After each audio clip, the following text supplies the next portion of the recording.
నమస్తే welcome to four sets TV నేను సౌజన్య.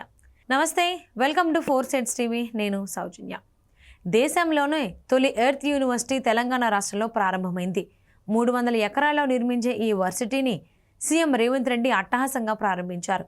దేశానికే తలమానికంగా తీర్చిదిద్దేందుకు ఈ వర్సిటీకి ఏకంగా 1000 కోట్ల రూపాయలు కూడా కేటాయించారు. అయితే ఈ ఎర్త్ యూనివర్సిటీ ప్రత్యేకత ఏంటి?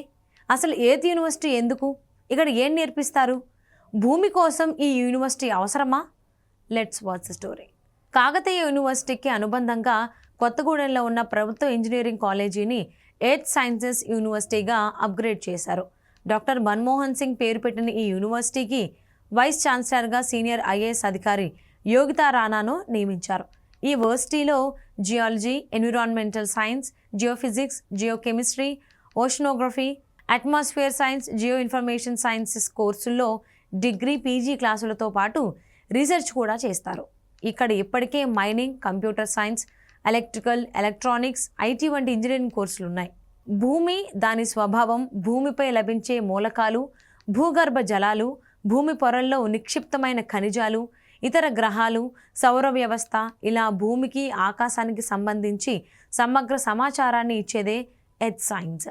ఈ కోర్సులన్నింటినీ నేర్పించే యూనివర్సిటీనే తెలంగాణ రాష్ట్రంలో ప్రారంభించారు.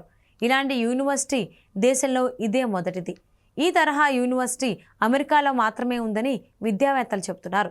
భూమికి సంబంధించి పట్టు సాధిస్తే సాగు, తాగునీటి రంగాల్లోనూ కొత్త ప్రయోగాలు చేస్తూ భవిష్యత్తులో అమెరికా, చైనాలకు ధీటుగా భారత్ నిలబడనుంది. ఈ క్రమంలోనే తెలంగాణలోని రేవంత్ సర్కార్ ఈ నిర్ణయం తీసుకుందని ప్రభుత్వ వర్గాలు చెబుతున్నాయి. అయితే యూనివర్సిటీని అట్టహాసంగా ప్రారంభించగానే సరిపోదని, నిర్వహణ సజావుగా ఉంటేనే లక్ష్యం నెరవేరుతుందని విద్యావేత్తలు తమ అభిప్రాయం వ్యక్తం చేస్తున్నారు. రాష్ట్రంలో ఇప్పటికే జిల్లాకు ఒక యూనివర్సిటీ ఉంది. అయితే అధ్యాపకులు, నిధుల కొరతతో ఆ విశ్వవిద్యాలయాలు కునారిల్లుతున్నాయి. రాష్ట్రంలోని వర్సిటీలకు ప్రభుత్వం 6,000 కోట్ల రూపాయలు బాకీ ఉంది. 74% టీచింగ్ పోస్టులు ఖాళీగా ఉన్నాయి. 100లోపు ర్యాంకు ఉన్న యూనివర్సిటీలో తెలంగాణలోని సెంట్రల్ యూనివర్సిటీ, ఉస్మానియా యూనివర్సిటీ మాత్రమే చోటు సంపాదించాయి. 1250 మంది టీచింగ్ ఫ్యాకల్టీ ఉండాల్సిన ఓయూలో 250 మంది మాత్రమే ఉన్నారంటే పరిస్థితిని అర్థం చేసుకోవచ్చు. ఎర్త్ యూనివర్సిటీకి అయినా నిపుణులైన ఫ్యాకల్టీతో నిధుల కొరత లేకుండా నిర్వహిస్తే కష్టాన్ని తగిన ఫలితం దక్కుతుంది. లేకుంటే ప్రారంభోత్సవ పండుగ ఫోటోలే మిగులుతాయి.